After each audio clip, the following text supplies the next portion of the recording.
બુલેટિનમાં આપનું સ્વાગત છે। 614 વર્ષ પછી નગર દેવીમાં ભદ્રકાળી નગર યાત્રાએ નીકળશે। 6.25 કિલોમીટર લાંબી યાત્રા અખાડા, ટેબલો અને ભજન મંડળી સહિત મોટી સંખ્યામાં સ્થાનિકો જોડાશે। રાજ્યના અમદાવાદમાં મહત્વની નગર યાત્રા નીકળશે। અમદાવાદ શહેરના નગરદેવી વિશ્વવિખ્યાત માતા ભદ્રકાળી દેવીની 614 વર્ષ પછી નગરયાત્રા નીકળશે। 26 ફેબ્રુઆરી અમદાવાદનો સ્થાપના દિવસ છે। અમદાવાદ શહેરમાં નગરદેવી વિશ્વવિખ્યાત માતા ભદ્રકાળીની 614 વર્ષ પછી નગરયાત્રા નીકળશે। 26 ફેબ્રુઆરી અમદાવાદનો સ્થાપના દિવસ છે। 6.25 કિલોમીટર લાંબી નગરયાત્રામાં લાખોની સંખ્યામાં માઈ ભક્તો ઉમટશે।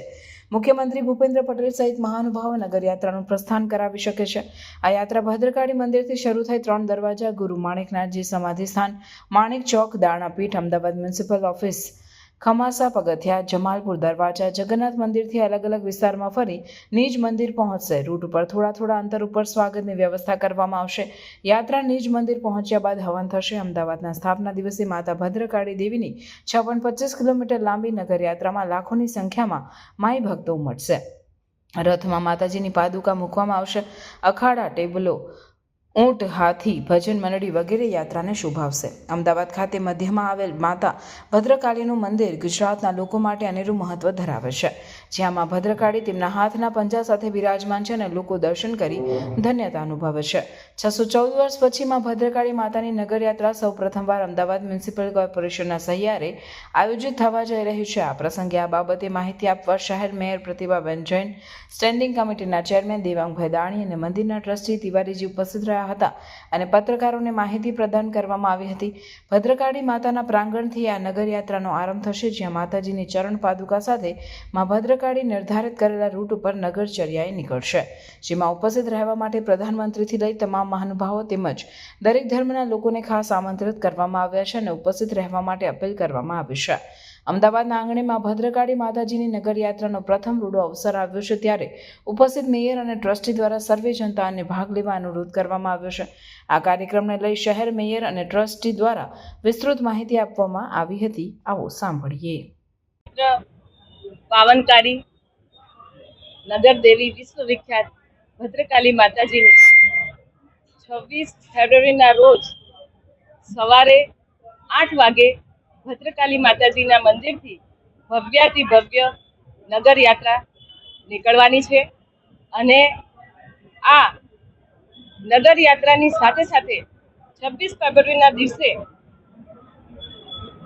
અમદાવાદ શહેરનો સ્થાપના દિવસ, સાથે સાથે મહાશિવરાત્રિનું પાવન પર્વ અને એની સાથે સાથે જે ભદ્રકાળી માતાજીની નગર યાત્રા નીકળશે એના માટે હું સૌએ આ રામબલી પ્રાગતિવારી ટ્રસ્ટ, અવસ્થિત ટ્રસ્ટ અને સૌએ આ ભદ્રકાળી માતાજીના નગરજનોને, માઈ ભક્તોને એના માટે ખૂબ ખૂબ અભિનંદન પાઠવું છું। કેમ કે આ આપણું પરમ સૌભાગ્ય છે કે 614 વર્ષ પછી આ ભદ્રકાળી માતાજીની શોભાયાત્રા નીકળશે અને આ ભવ્યાતિ ભવ્ય ઐતિહાસિક શોભાયાત્રા અમદાવાદ શહેરની ભવ્ય સંસ્કૃતિ અને આધ્યાત્મિક ભાવના સાથે સંકળાયેલી છે અને આ રથયાત્રાના રૂટ ઉપર દરેકે દરેક રૂટ ઉપર એમાં ભવ્યાતિ ભવ્ય સ્વાગતની વ્યવસ્થા કરવામાં આવી છે।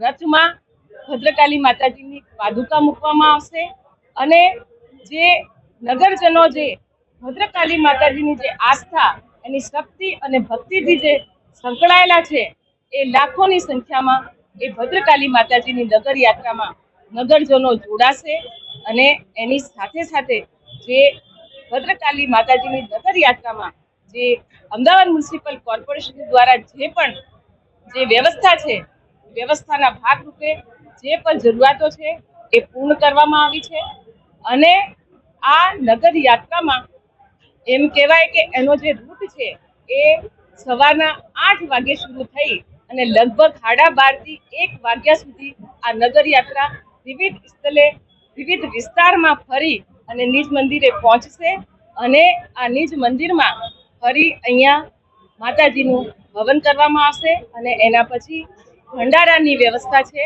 એટલે સૌએ ભાવિ ભક્તો એનો લાભ લેશે। ભાગરૂપે જે જરૂરિયાતો હોય છે એ અમદાવાદ મ્યુનિસિપલ કોર્પોરેશન દ્વારા સમસ્ત વ્યવસ્થાઓ પૂરી પાડવામાં આવી છે.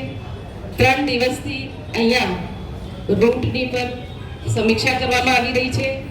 આમાં કોર્પોરેશનના સમસ્ત અધિકારીગણની સાથે સાથે પદાધિકારી પણ એમાં જોડાયેલા છીએ અને આ રૂટ યાત્રામાં જેટલા પણ આ રૂટ યાત્રામાં જે છે એમાં જે લાઇટિંગનું સુશોભન પણ કરવામાં આવશે અને આ ભગવાન જગન્નાથજીની ભગવાન નગર દેવી માતા ભદ્રકાલીજીની નગર યાત્રાના જે રૂટ છે એમાં ભદ્રકાલી માતાજીથી રૂટ શરૂ થઈને ગુરુ 3 દરવાજા, ગુરુ માણેકનાથજીનું સમાધિ સ્થળ, Danapith, Ahmedabad municipal corporation office, Khamasa અને જમાલપુર પગથિયા અને જગન્નાથજી મંદિરથી પૂરી થઈ અને આ રથયાત્રા ફરી નિજ મંદિરે પહોંચશે અને અહીંયા પહોંચ્યા પછી હવન કરવામાં આવશે અને આમાં લાખોની સંખ્યામાં માઈ ભક્તો આ નગર યાત્રામાં જોડાશે. એટલે આપણા સૌના માટે નગરજનોની સાથે સાથે જે ભાવિ ભક્તો છે એ આપણી આ નગર દેવી ભદ્રકાલી માતાજીની જે નગર યાત્રા છે, શોભા યાત્રા છે, એમાં સૌએ ભક્તો જોડાય અને આપણે સૌએ સાથે મળીને આ નગર દેવીની પૂજા અર્ચના સાથે આપણે સૌએ જોડાઈશું. એ જ અભ્યર્થના સાથે ભારત માતા કી જય, વંદે માતરમ, જય જય ગરવી ગુજરાત, જય ભદ્રકાલી માતાજી કી જય હો. અને જે 26 ફેબ્રુઆરીના રોજ નગર દેવી ભદ્રકાલી માતાજીની પાવન પવિત્રકારી જે પ્રસંગ છે એ આવી રહ્યો છે. સૌ પ્રથમ તો આ પ્રસંગ પ્રથમ વખત થઈ રહ્યો છે. એના માટે હું રામબલી પ્રાર્થના ટ્રસ્ટની સાથે સાથે સમસ્ત ટ્રસ્ટીઓ અને આ નગર યાત્રાથી સંકળાયેલા સમસ્ત મહાનુભાવોનો અને સમસ્ત ભક્તજનોને ખૂબ ખૂબ અભિનંદન પાઠવું છું. અને આધ્યાત્મિક ભાવના સાથે ગાઢ રીતે સંકળાયેલી છે.